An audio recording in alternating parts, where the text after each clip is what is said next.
primeira igreja presbiteriana em Petrolina, acolhendo vidas, adorando a Deus e anunciando às nações.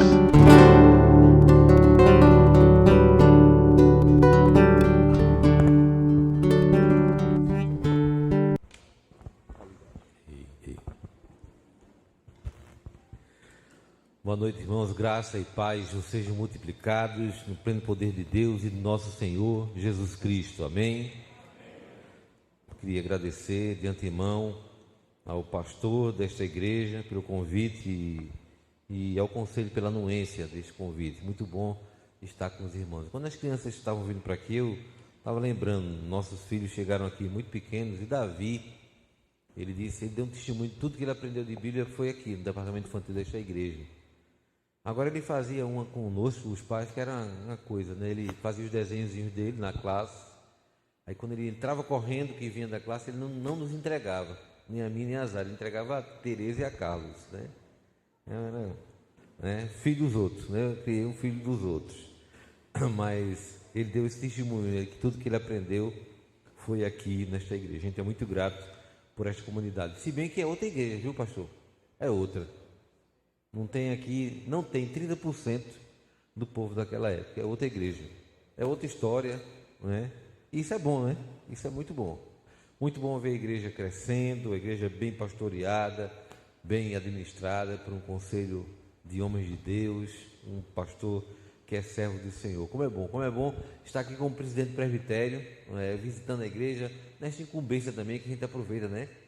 Também como vice-presidente do sínodo, o sínodo aqui, não é? Eu estive em São Paulo e a gente pensa que está longe de tudo, né?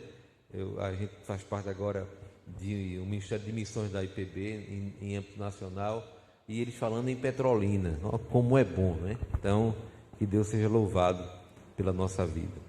Queridos, mesmo sentados, por favor, vamos abrir nossas Bíblias no livro de 2 Crônicas. Segundo livro das Crônicas, capítulo 34. A gente está vivenciando aí esse tempo de reforma protestante. E esse é um texto clássico quando a gente fala de reforma. Diz respeito a uma das reformas que a gente vivenciou na nossa história como igreja do Senhor, igreja da Aliança.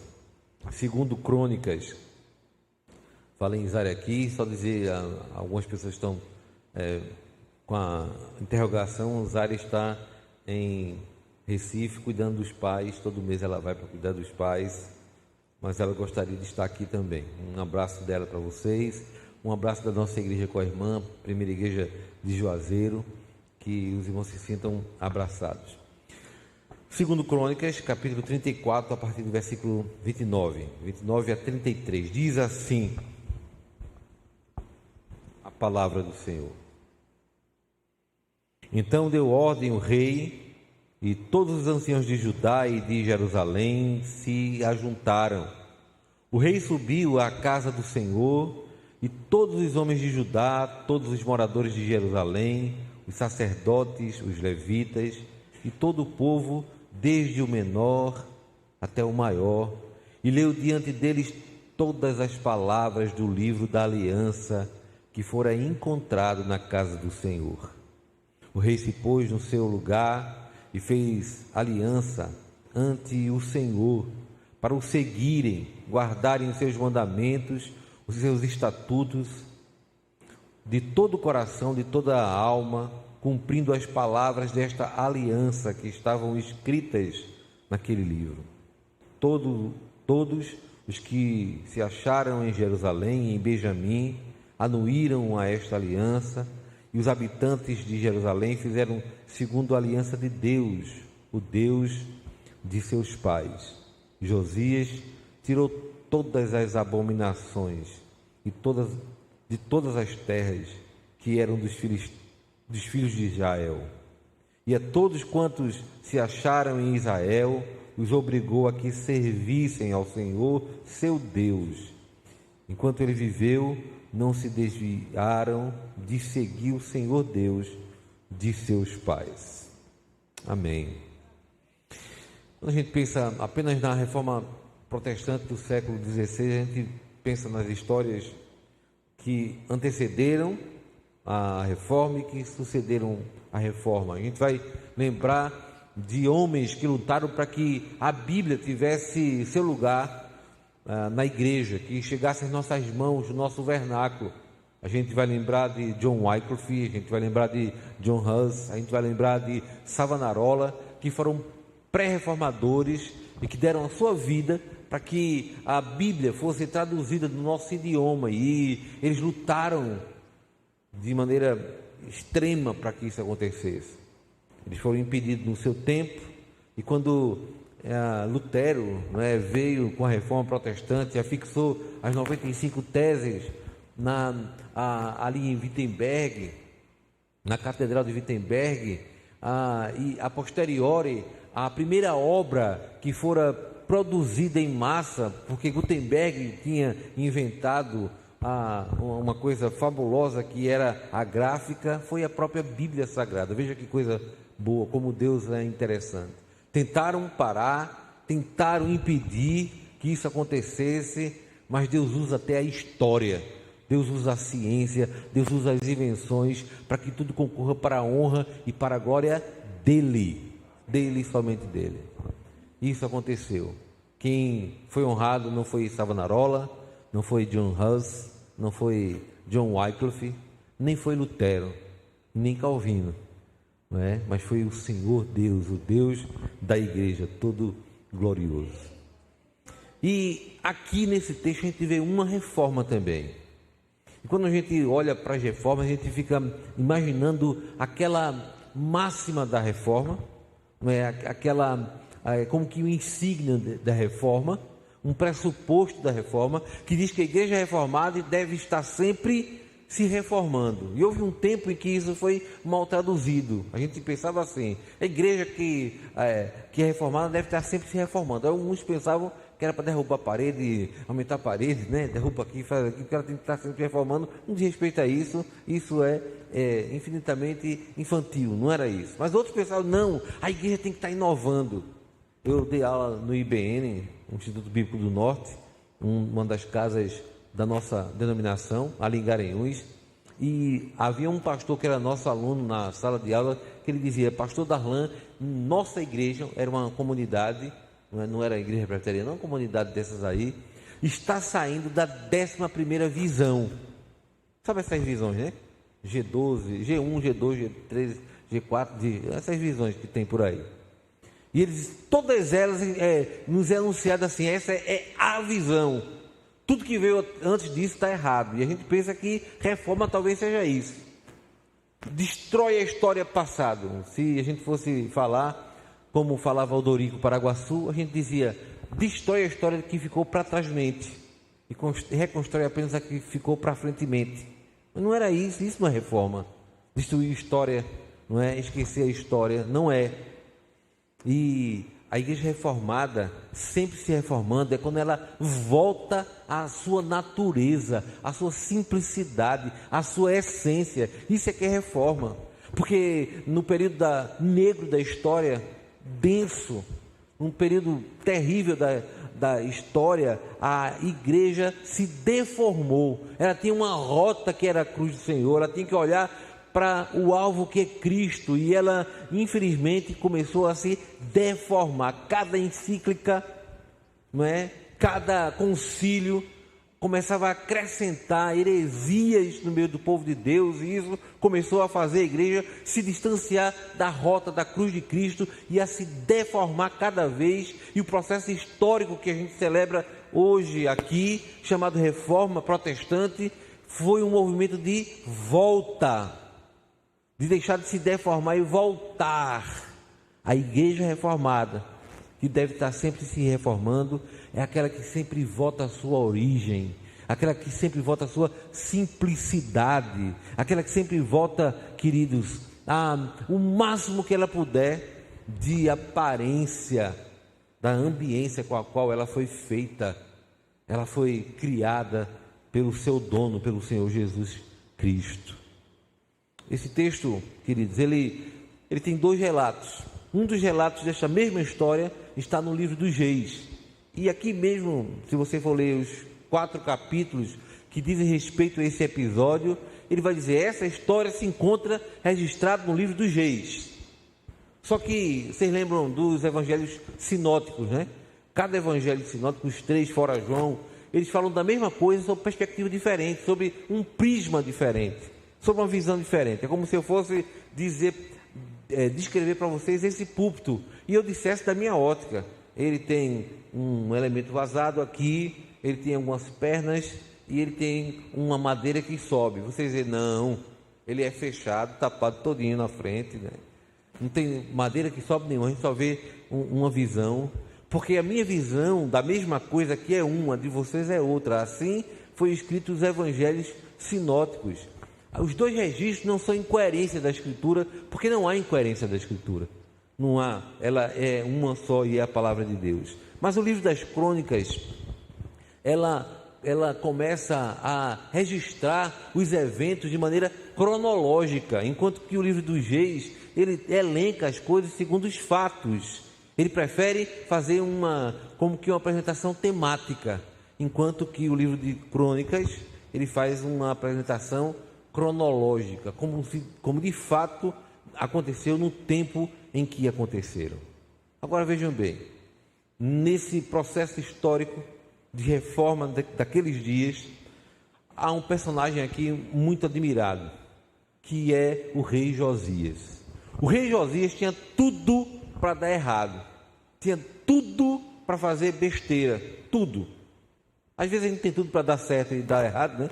Aquele ali era o contrário, ele tinha tudo para dar errado, mas deu certo. Eu lembro que porque ele tinha um avô chamado Amon e um pai chamado Manassés. Quem conhece Bíblia, quem participou de escola dominical, de classe de departamento infantil, já sabe quem são esses 2. Na alternância de reis bons, reis ruins, reis horríveis, não é?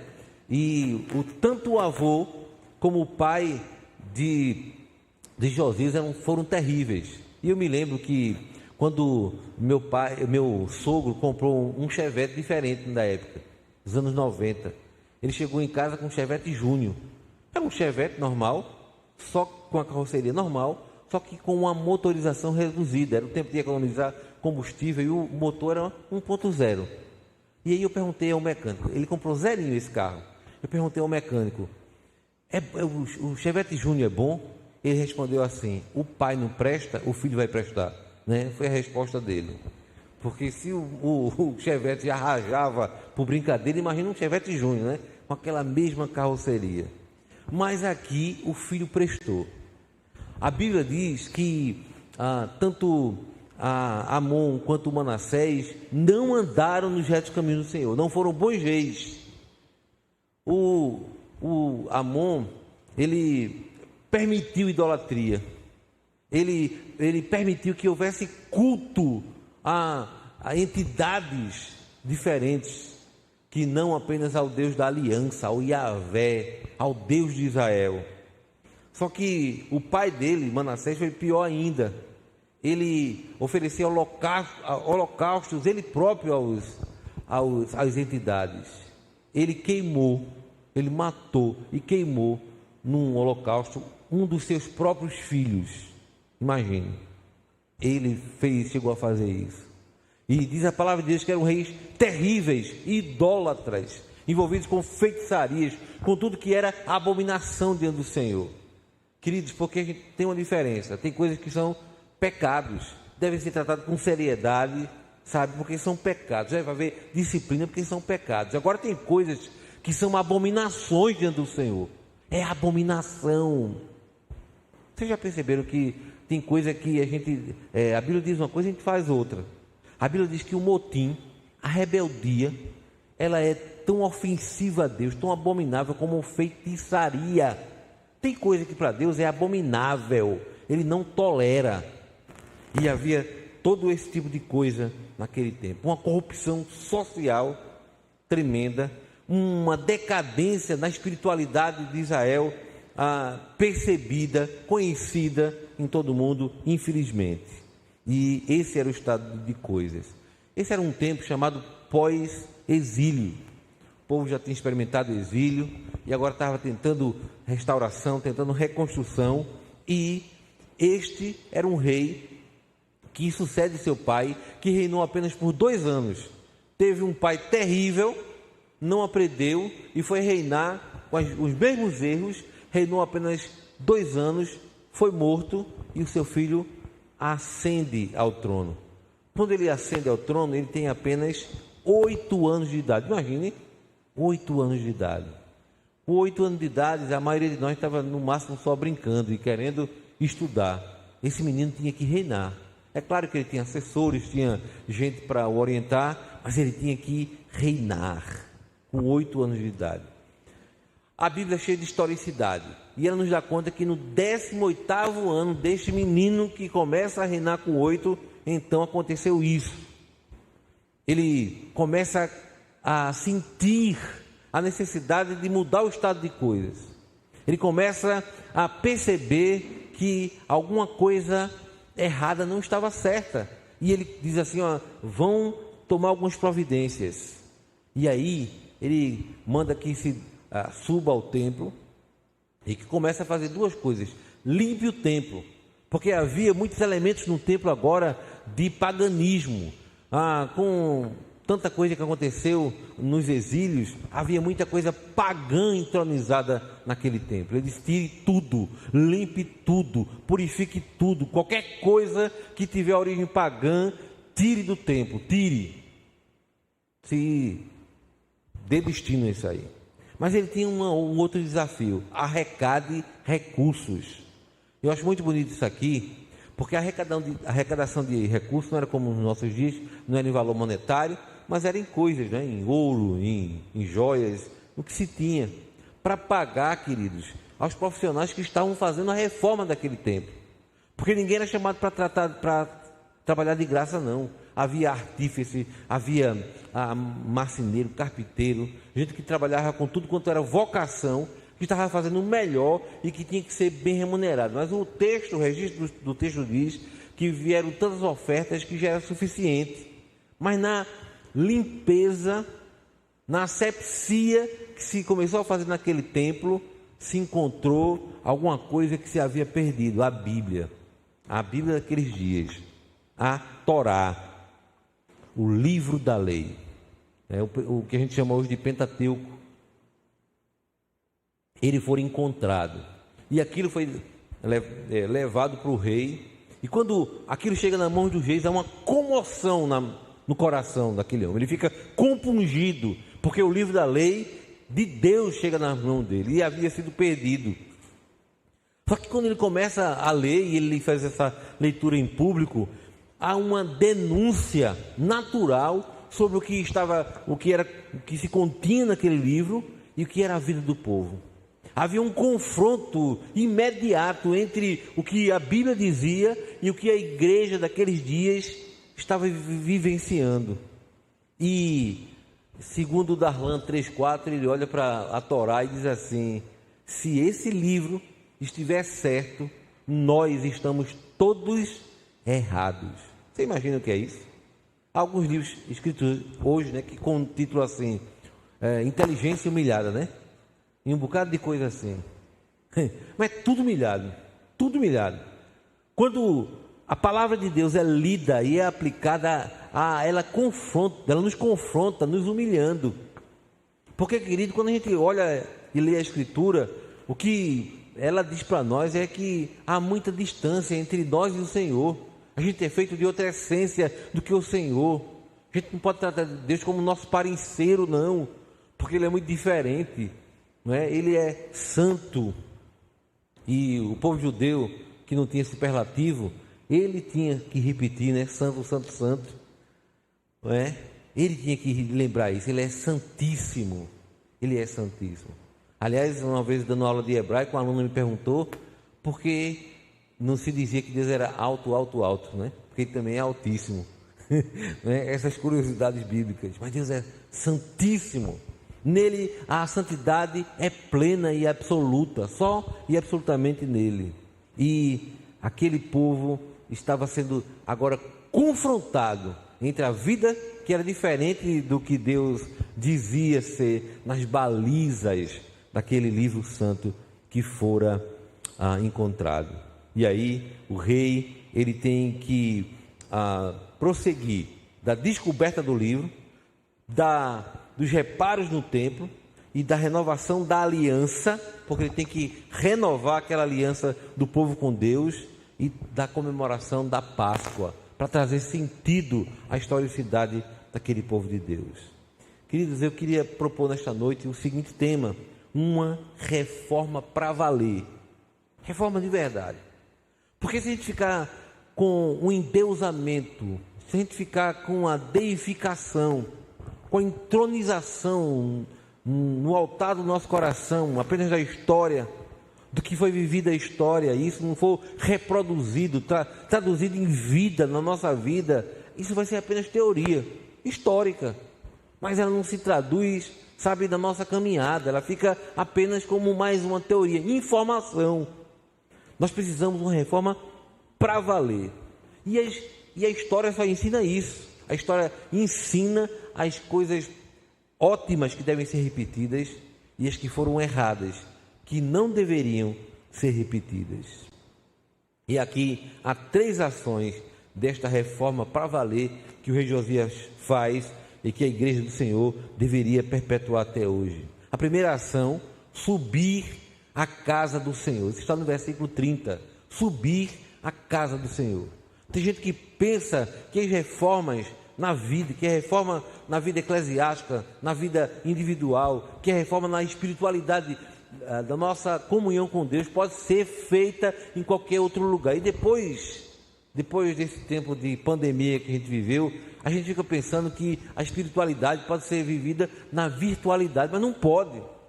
Tem que ter ajuntamento solene, tem que ter gente com gente, tem que ter brasa com brasa, tem que ter pessoalidade, tem que ter. Aquilo ali foi o jeito, é o que tinha para hoje, é o que era, sabe, o que dava para fazer. Mas a reforma verdadeira passa pelo movimento eclesiástico, tem que tocar a igreja, tem que tocar a vida da igreja.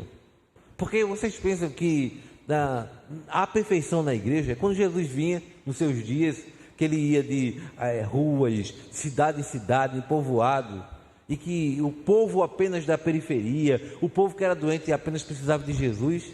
Na lista está dizendo, sabe o que? Nas sinagogas. Nós também precisamos do Senhor, nós precisamos da sua cura, nós precisamos do seu perdão, nós precisamos que Ele nos erga, nós precisamos que Ele nos levante, nós precisamos que Ele nos conduza. Nós também precisamos do Senhor. A gente não pode viver a farsa farisaica. A farsa farisaica era interessante porque eles pegaram a Tonac, a Torá, Navim e o Ketubim, o Velho Testamento, a Bíblia dos dias de Jesus, mas só que eles acrescentaram a Misdra, Hagatosh, Halatosh, tanta coisa para interpretar, era tanta lei, era um festival de tanta lei, de tanta cerimônia, que eles próprios não podiam cumprir. E ficou tão pesado que o que eles diziam para fazer, eles próprios não faziam, porque é muito difícil mesmo. E aí nasceu a expressão essa expressão: faça o que eu faço, mas não faço o que eu digo, mas não faço o que eu faço. Porque viver farisaicamente é muito difícil. E na igreja, todos nós precisamos também dessa reforma na nossa interioridade. Não existe espiritualidade sem ajuntamento, sem culto, sem celebração. O rei Josias manda tirar tudo o que fosse espúrio, o que fosse fogo estranho, o que fosse diferente, o que não tivesse a ver com a prescrição de Deus para o seu lugar de culto, os lugares que são exclusivizados, que são santificados, que são erguidos, levantados, separados para um tempo de adoração e de celebração ao Senhor. Ele recolhe ofertas, ele cuida das coisas de Deus. Não tem reforma sem cuidado das coisas de Deus. Nessa igreja, nossa irmã Neuma fez uma observação de uma coisa que a gente não percebeu. Na outra reforma, antes dessa aqui, veio uma equipe para pintar a igreja e tinha ficado aqui a gente tinha uma mesinha, né, mais baixa, tinha ficado uma jarra com água suficiente e 3 copos. E os rapazes começaram a pintar aqui com a boca seca, passaram muita sede, mas não tomaram. Quando o Neuma perguntou, eles disseram: não, aí são as coisas do Senhor. Olha o temor. Nós não mexemos naquilo ali, morrendo de sede, água aqui, porque são as coisas do Senhor. Tem gente de fora que tem mais temor pelas coisas de Deus do que crentes, minha gente. Já pensaram nisso? Tem gente de fora que tem mais respeito. Eu estava ouvindo a Karnal, o filósofo ateu, ele falando sobre a reforma protestante. Ele disse que é um dos maiores movimentos acontecidos no mundo ocidental, sobretudo.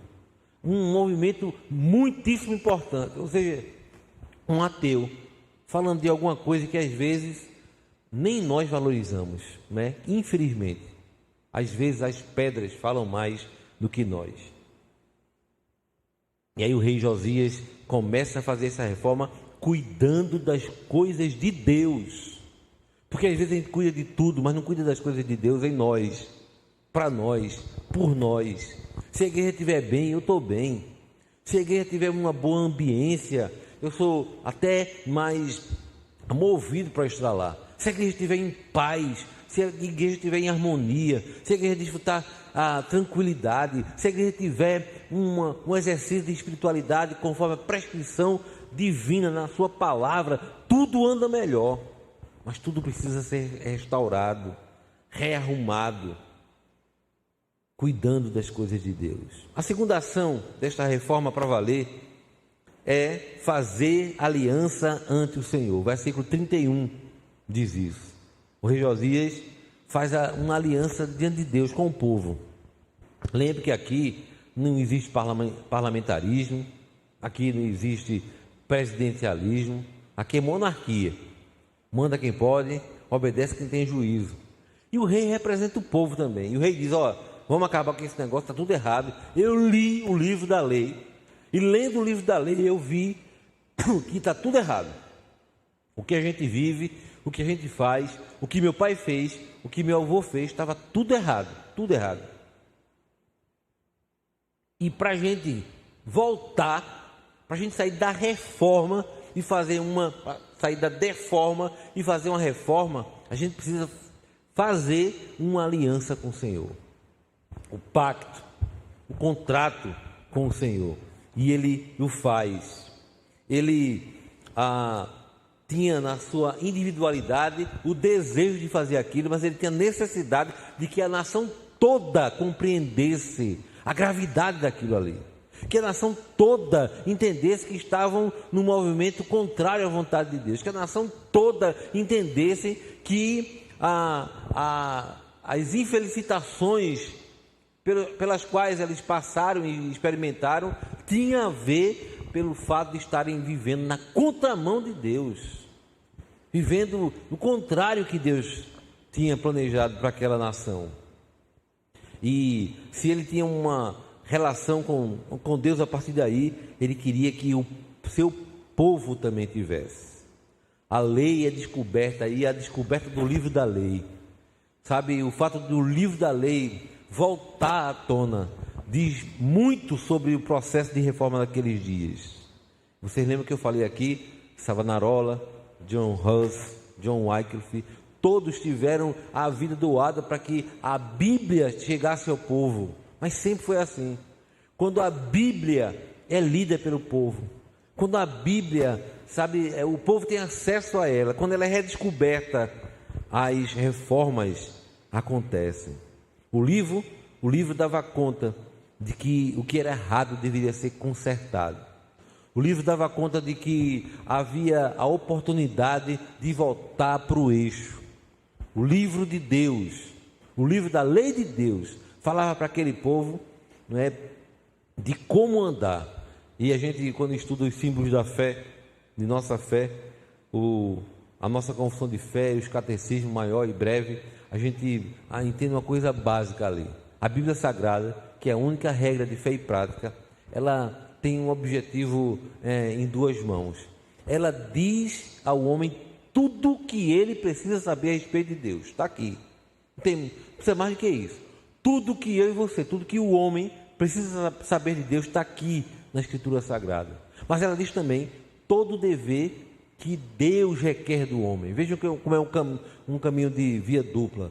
Tudo que Deus exige de nós, que está aqui, não tem nenhuma invenção, não tem nenhuma invencionice, não tem moda, não tem novidade, está na Escritura, está aqui. E a gente precisa entender o que essa Escritura ela nos traz, o que é errado, o que tem a ver com estar fora da aliança, e é muito bonito viver na aliança, porque a aliança tem uma força do pertencimento. Nós não somos um povo sem dono, não. A aliança a partir do pressuposto de que Deus tem relacionalidade com o seu povo. Eu sou o seu Deus, vocês são o meu povo. Isso é bendito.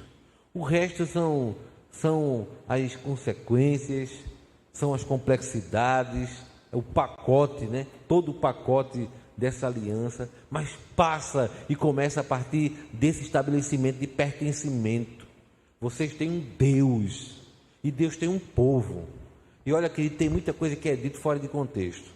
Por exemplo, pode esquecer essa história de que assim, a gente vive dizendo, né? Feliz é a nação cujo Deus é o Senhor, né? E o Brasil vai ser, esqueça, não é não. O Brasil nunca vai ser a nação cujo Deus é o Senhor, nunca.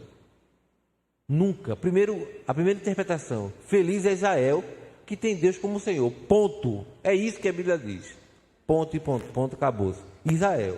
Mas tem mais, feliz é a nação cujo Deus é o Senhor.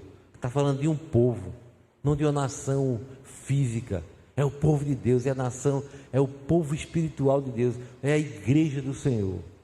Quando a gente tem um pouquinho, né, de conhecimento, de interpretação, a gente vai entender isso. Agora, você pode dizer assim, e aí eu não posso dizer, não, isso não pode. Pode, a gente pode dizer muita coisa. A gente não pode desejar, pode e deve. Senhor, como era bom que o Brasil fosse uma nação feliz porque te tem como Senhor, mas não é. Não é. Não dá para, né, fazer arrumado. Não é o que esse texto diz. Tem outros, viu? Tem outros que as nações virão ao Senhor. Usem outros, os certos, né? Que as nações virão para louvá-lo. Só é usar o texto certo, somente, né? Para a gente não ficar usando o texto errado. E antes que alguém pense, porque esse meu sotaque de língua presa e essa barba que eu sou de esquerda, não sou, viu? Não sou, não é isso não. É somente a tentativa de estabelecer o que é Bíblia, o que é certo, né? 33 anos pregando a Bíblia, sendo professor de um bocado de seminário e incorrer num erro crasso pequeno desse seria temerário, né? Mas não sou não, viu? Eu estava, irmão Adalberto, conhecido por alguns, né? Ele me chamou para o jantar. Quando chegou lá, eu me levantei e falei com ele. Ele já viu a dicção, aí viu a barba que estava maior e eu estava com a camisa vermelha. Ele disse, pastor, não tem condição, eu vou me retirar, né? Porque ele não tolera isso, não é? Mas não é disso que a gente está tratando, viu, queridos? A gente está tratando de reforma mesmo, de reforma espiritual. O que a gente está tratando aqui transcende essas expectativas que a gente tem. O que a gente está falando aqui é de reforma de Deus na nossa vida. E essa reforma, ela foi tão importante. Alguém pode pensar que ela só tem ressonância na questão espiritual. Mas leiam, por exemplo, um livro a respeito de Calvino e a sua obra social. Leiam o que Calvino fez em Genebra, a obra que Calvino, social, educacional. Leiam a história da igreja, que do lado de cada templo havia uma escola, para vocês perceberem que quando a igreja entende o projeto de Deus, ela atua de maneira, de maneira bendita, de maneira abençoadora na sociedade a qual ela está inserida. Mas a aliança com o Senhor deve ser feita. A terceira e última ação desta reforma para valer diz respeito a tirar todas as abominações e pôr no lugar o serviço a Deus. Vocês imaginam, se viajarem para Portugal, a gente não ficar muito satisfeito com o resultado da eleição, sei lá, ir para Portugal, passarmos 70 anos lá em Portugal, aí voltarmos. Quando a gente chegar na primeira igreja presbiteriana de Petrolina, não ter mais a mesa da Santa Ceia, ter, sei lá, uma cama, uma maca, imagina, né? Vai imaginando por aí. Ao invés de ter o púlpito ter virado um palco para ensinar peças que vocês nem imaginem. Ao invés de ter cânticos, ter funk, aqueles mais depravados. Imagine qual seria a nossa reação sobre isso. O templo tinha sido todo alterado, e quando o rei percebe que Deus requer uma mudança, não apenas na sua vida individual, mas em toda a estrutura da nação, ele começa a agir. E ele é corajoso, porque ele começa a tocar em aspectos muito caros para aquele povo. Ele derruba postes ídolos. Vejam que coisa. Havia ali, porque a influência cananeia, né? Os deuses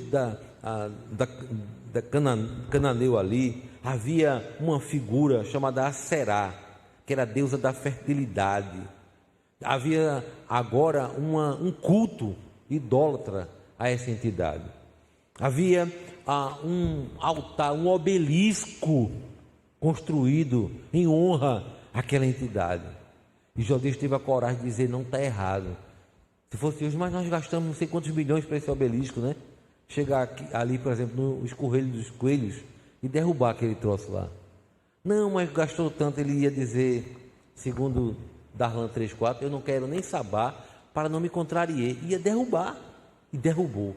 Derrubou alguma coisa que era caríssimo para aquele povo, que era importantíssimo, mas ele derruba aquilo que é e parece ser importante naqueles dias, mas que não tinha a ver com a prescrição do Senhor para a sua adoração, e para que houvesse reforma, e reforma para valer, reforma de verdade. Algumas coisas antipáticas tinham que acontecer. Quem trabalha com liderança sabe disso. Às vezes a gente passa por um processo doloroso, de nem querendo derrubar essas coisas, mas tem que derrubar. Paga o preço, adoece, mas tem que derrubar. Josias fez isso. Derrubou aquele poste ídolo. E ele ordenou aos seus servos, né, que tudo que fosse dessa natureza fosse tirado e extirpado. Queridos, vejam, essa Aserá tem algumas correspondências com outras mitologias, né? A Ártemis, né, grega, e aí outra, Diana, a romana, e coisas assim. Jeremias, quando se refere a ela, prestem atenção que coisa sutil como é isso. Jeremias, outro profeta, quando se refere a essa Aserá, se refere a ela, sabe como o quê? Como a rainha do céu. Vejam bem a gravidade disso. Era como se ela fosse a quarta pessoa da Trindade. A quarta pessoa da Trindade. O grau de importância que tinha a adoração. Talvez alguns naqueles dias dissessem: não, rei Josias, é apenas uma veneração. Mas veja a importância tão grande que a denominação que era dada a ela é que ela era a rainha do céu. Rainha do céu. Gente que tinha o poder de interferir na fertilidade naqueles dias, das mulheres e das plantações, da produção daquilo ali. Josias, ele não se apequinou, nem se atemorizou, pagou um preço. Quem sabe muita coisa foi dita contra ele. Eu não sei se naquela época já tinha fake news, mas ele com certeza teve muito sofrimento por enfrentar, mas enfrentou tudo aquilo para fazer uma reforma conhecidíssima até os nossos dias. Uma reforma que é modelo, uma reforma que foi até falado pelos reformadores sobre a reforma que ele fez. Josias não era perfeito. Ele não foi tão ruim quanto seu pai e seu avô, mas ele não era perfeito. Tanto é que se diz, não é, que ele foi justo, mas não tanto, né? O cuidado na prescrição. Porque o que se diz, né, de alguém que tem o coração de Deus, foi segundo o coração de Deus, foi apenas de Davi. E quando se reporta a descendência do rei Josias, não vai se falar em Manassés nem em Amon, mas vai dizer assim, Josias e o seu pai Davi, porque a referência que ele tinha era ruim. Ele tinha um avô terrível, um pai pior ainda, mas ele vai buscar na sua genealogia algo que é bom, algo que pudesse restaurar a sua sorte. E o que é testemunhal ali, o que se é dito é que ele é o filho de Davi. Davi é uma figura importantíssima na Escritura para os judeus e para a igreja. É de Davi, que também não foi perfeito, não foi, tem um pecado pelo menos quádruplo aí, mas é dele que se diz que é um homem segundo o coração de Deus. E é de Davi, queridos, que há uma expectativa escatológica. Quando Jesus voltar, o texto diz de maneira significativa, de maneira simbólica, que Jesus vai sentar no trono de Davi. Não é de Salomão, não é de Moisés, não é no ministério profético de Moisés, não é. Ele vai sentar no trono de Davi. Porque Davi tinha inteireza de coração, porque Davi era íntegro. Se você vê os cânticos de Davi, o que ele escreveu, as maravilhas que ele escreveu a respeito de Deus, Davi tinha uma coisa que é inegável. Davi sabia quem era Deus, sabia muito bem quem era Deus. Davi sabia quem ele era, sabia que ele era pó, que ele nasceu em pecado. Salmo 32 e Salmo 51 é uma confissão belíssima, rasgada, que Davi faz no seu ato de pecado, da sua traição, do seu adultério com Betseba, e ele se rasga diante de Deus. Ele não encobre isso é muito bonito na Escritura, porque a Escritura não encobre pecado de seu ninguém, diz quem foi o rei bom, quem foi o rei ruim, ele não encobre, não precisa encobrir, não precisa, ele escracha e demonstra. Mas Davi, ele confessa totalmente, ele não engana, ele não tem um mais, e é dele que descende esse rei que faz uma reforma tremenda. Agora, queridos, eu gostaria de concluir com algumas aplicações. A gente vive celebrando a reforma, graças a Deus a gente tem esse ato histórico bendito. Ai de nós, humanamente falando, se não houvesse a reforma, a gente não tinha essas igrejas, a gente não tinha a Bíblia do nosso vernáculo, a gente não tinha igrejas, a gente não tinha escolas confessionais, a gente não tinha esse legado tão bonito, tão seguro que a gente tem, graças a Deus pela reforma. Mas a reforma tem 5 solas, e todos os solas da reforma, esses pilares da reforma, atribuem tudo a quem? A Deus, tudo a Deus. Sola fide, não é isso? Quem mais vamos nós? Sola, não pode dizer fora de ordem, sola gratia. Quem mais? Sola escritura. Esse é um ponto que a gente mata e morre por isso, né? Sola escritura. Quem mais? Solos Christus. Solos Christus. E o último, soli deu glória. Soli deu glória. Mas os nossos reformados de hoje, os pseudo-reformados, esqueceram isso há muito tempo. Se a gente fosse ser muito sincero, é o seguinte: solos calvinos, solos luteros. É verdade, queridos. Hoje a gente está tratando sobre humilhação, né? Quando o rei pegou a Bíblia e leu, ele foi impactado vendo que tinha erro. E a igreja reformada tem sempre que reformar. A gente tem que ser impactado pela verdade de hoje. A gente ainda hoje endeusa, deifica, entroniza pessoas. Quer ver uma coisa? Se a gente for ser sincero, a gente vai ter que admitir que a gente fala mais em Calvino do que em Paulo, que a gente fala mais em Paulo do que em Jesus Cristo. Se eu estiver mentindo, que cai um raio na minha cabeça. A última vez que eu disse isso, um presbítero desceu do púlpito lá em Juazeiro, desceu logo. Mas se eu estiver mentindo, que cai um raio na minha cabeça. A gente fala mais em Calvino do que em Paulo, mais em Paulo do que em Jesus Cristo, nós os reformados. Então, para nós, a gente já está passando do ponto. A gente começou a endeusar a história, não o que a história ensina, mas a história em si. E cuidado, porque a gente não pode ser uma igreja que endeusa a história, que a história é mais importante do que o que Deus quer com a vida da igreja. Cuidado com a gente, cuidado. A gente começou a entronizar Eu tenho um amigo que ele foi para Genebra, e quando ele chegou em Genebra, disseram aqui era cadeira, muito simples, né? Tem o templo menor, atrás um templo maior. O templo menor onde as celebrações aconteciam. Disseram assim, aí, o púlpito era à direita e tinha que subir assim, né? Não tinha microfone, contar com aquela acústica. Aí, uma cadeira simples para o pastor, uma cadeira com os bracinhos todos de madeira. Disseram, aqui é onde Calvino sentava. Ele beijou o assento da cadeira de Calvino. Beijou. Eu disse para ele, brincando, que Calvino tinha muita enfermidade.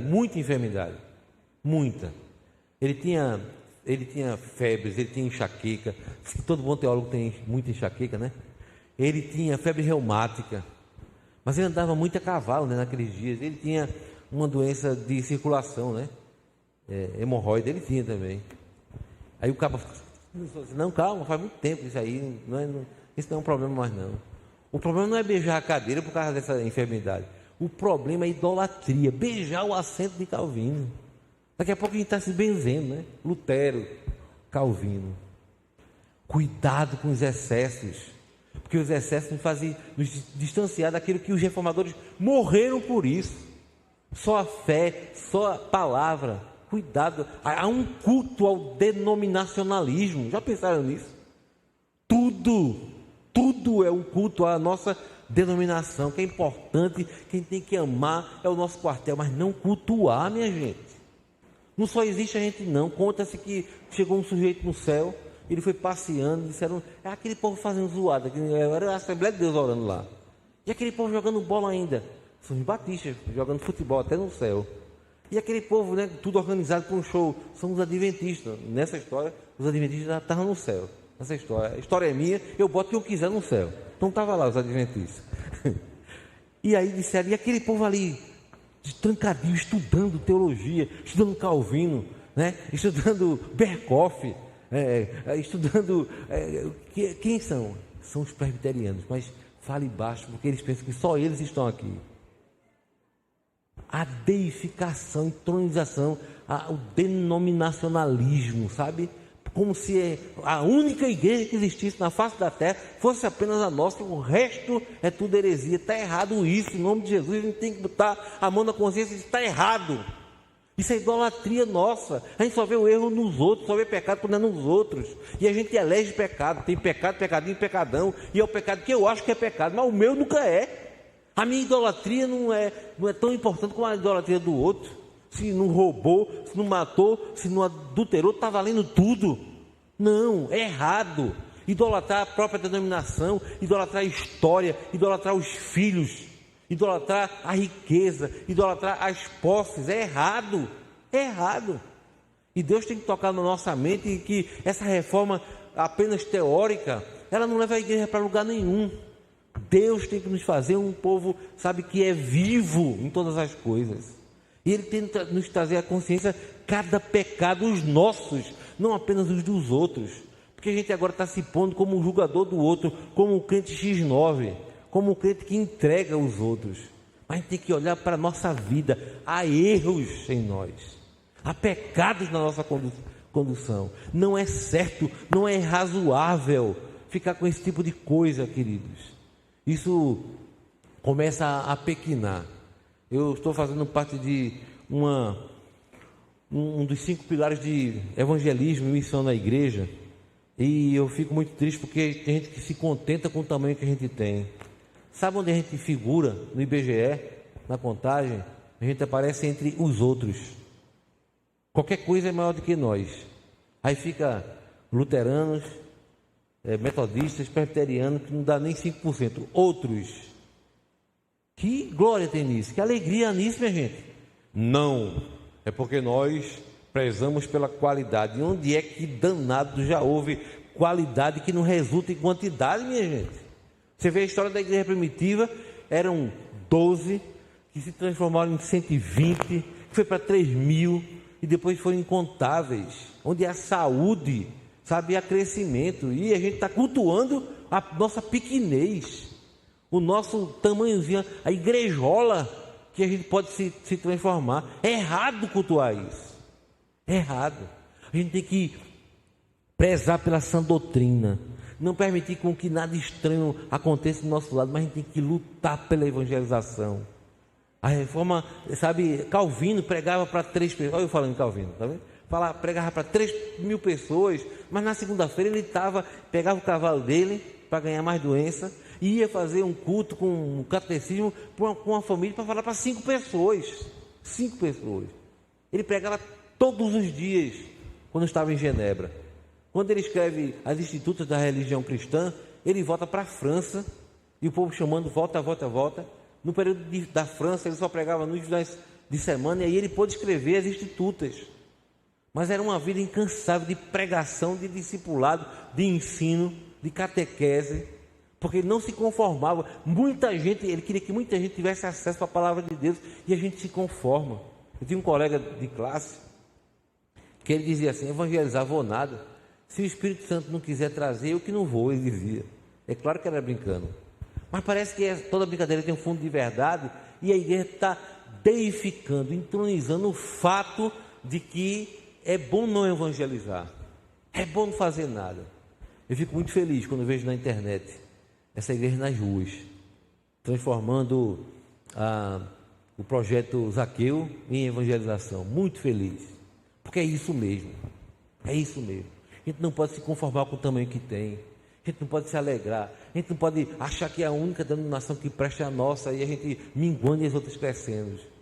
Vamos pedir a Deus que nos dê um espírito da reforma verdadeiro, que glorifique a Deus, glória só a Deus.